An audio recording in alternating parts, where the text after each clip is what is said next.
Қымбатты отандастар, санаулы минуттардан соң біз келе жатқан жаңа жылды қарсы аламыз. Бұл ескі жылға ризалық, жаңа жылға тілек айтатын айрықша сәт.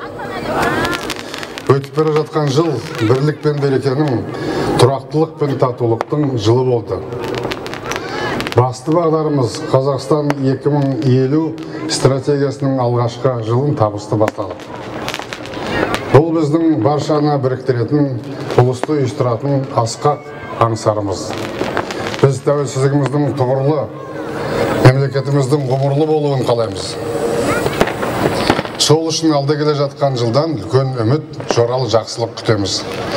Жаңа жыл Қазақстанның жаңа дәуірін жалғастырады деп кәміл сенемін. Ардақты ағайын, жаңа жыл әр үйге шаттық сыйлайтын отбасылық мереке. Еліміздегі әр шаңырақ құтты ордамыз Қазақстанның бөлінбес бөлшегі. Алда қазанатын қадірлейтін халқымыз үшін қастерлі жылқы жылы келе жатыр.